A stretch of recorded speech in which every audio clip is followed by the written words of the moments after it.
RRR এর বিশ্বজোড়া সাফল্যের পর আবার বাজিমাত করতে চলেছেন এসএস রাজামৌলি। এবার তার পরবর্তী ধামাকা SSMB 29, যেখানে একসঙ্গে জুটি বাঁধছেন মহেশ বাবু, প্রিয়াঙ্কা চোপড়া জোনাস আর পৃথ্বীরাজ সুকুমারান।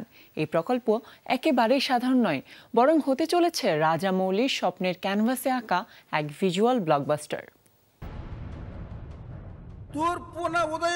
বাহুবলী খ্যাত নির্মাতা এসএস রাজামৌলি সিনেমা মানেই বিরাট আয়োজন, লার্জ স্কেলের গল্প, তাক লাগানো লোকেশন, বিশাল সেট আর গ্রাফিক্সের খেলা। RRR এর পর তিনি হাত দিয়েছেন নতুন সিনেমার কাজে। প্রাথমিকভাবে নাম রাখা হয়েছে SSMB 29। তৈরি হচ্ছে অ্যাকশন ও পৌরাণিক গল্পের মিশেলে। নতুন সিনেমায় রাজামৌলির সঙ্গী হয়েছেন তেলুগু সুপারস্টার মহেশ বাবু ও বলিউড অভিনেত্রী প্রিয়াঙ্কা চোপড়া। মালায়ালাম অভিনেতা পৃথ্বীরাজ সুকুমারান আছেন নেতিবাচক চরিত্রে।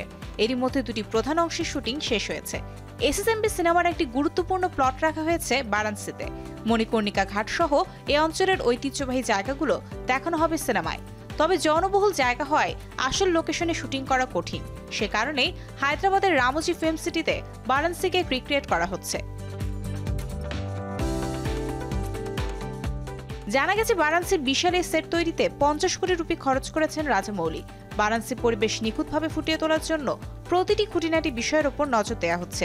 সোশ্যাল মিডিয়ায় সেটের কয়েকটি ছবি ফাঁস হয়েছে, যা দেখে বোঝা যাচ্ছে কত ব্যাপক আয়োজনে SSMB 29 সিনেমার কাজ হচ্ছে।